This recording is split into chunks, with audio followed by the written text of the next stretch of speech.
One of the questions as we look at Jesus applying the law is we ask, how long does this endure for? And we find as we study the text the answer, until the work is done.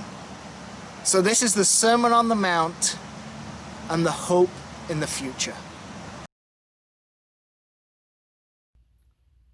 As Jesus talks about coming to fulfill the law instead of abolish the law, he makes the statement that not one iota is going to drop away from the law in the years to come.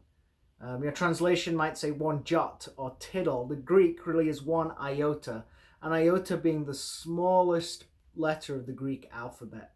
So there's this idea that not even the smallest point of Torah is going to drop away from Torah in the years to come. In fact, there's a very distinct phrase, two phrases actually, in verse 18 that highlight this. And it's because Jesus says, until heaven and earth pass away, and also until all is accomplished. And these two phrases kind of self-interpret one another. So what do they mean? Until heaven and earth pass away, until all is accomplished. Well, here Jesus is looking very much at that event in the future, the day of his coming, when the kingdom is brought to full consummation at his second coming. It's a point we call the telos, the goal, the end point. And Jesus is sat here saying, this instruction on love, this pointer towards God that is found in the Torah, in the prophets, in my work as God here on earth, it is all pointing towards God. It is all teaching you about love and what it means to live in God. And guess what? It will keep pointing you towards the Father right until that end goal, that end day, when we reach the telos, the goal. Here, what we're talking about is something called eschatological hope. Hope for the end times. You see, though Jesus has come to fulfill the law, that does not stop the law from being a witness to God.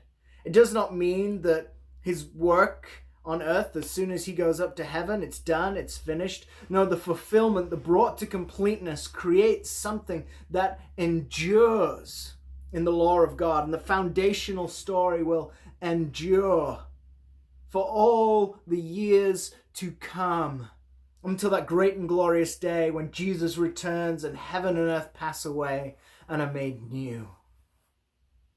A wonderful, glorious thought.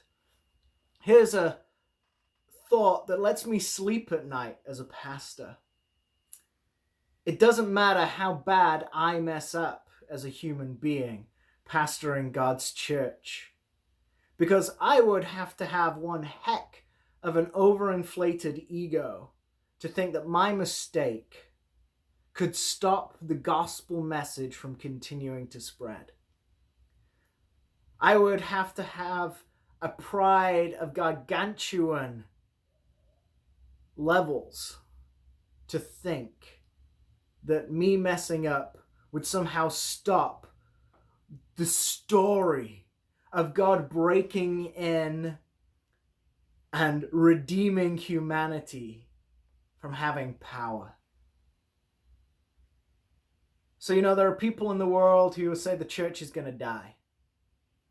I say no, because the law will always have its power.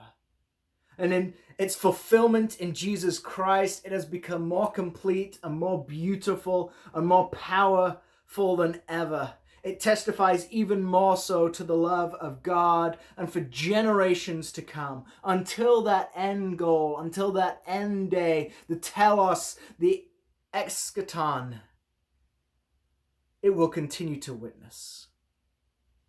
And so this is a great and glorious hope for the future of the kingdom, for the future of the church, for the future of humanity. The law is fulfilled and will keep pointing us towards the Father until the very end.